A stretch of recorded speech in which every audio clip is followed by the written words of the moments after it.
দেখো থানাত গেছিলা থানাত গেছিলাম কি অভিযোগ জানাইতাম কেস করুন লাগে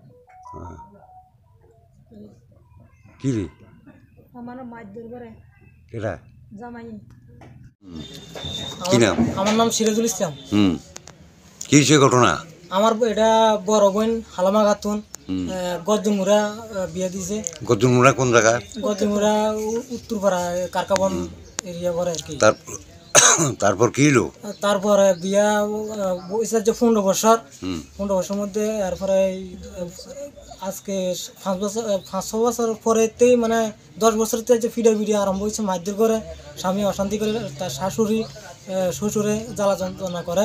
কি রে কয় টাকা পয়সা নিত কিনা কয় এডি আর কি, মানে অজুহাত দিয়ে মারে।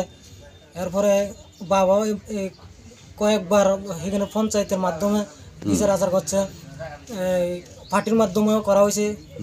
আগে সরকার থাকতে বিজেপি সরকার আইনের পরও বিচার আচার হয়েছে, পার্টির মাধ্যমে হয়েছে।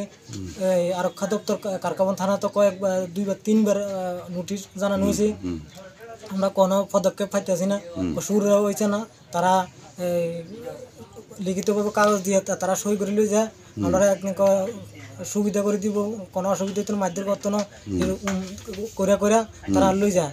এখন আমরা কোনো তারাতে আমরা কোনো পদক্ষেপ পাইতেছি না, আমরা এলাও করে না।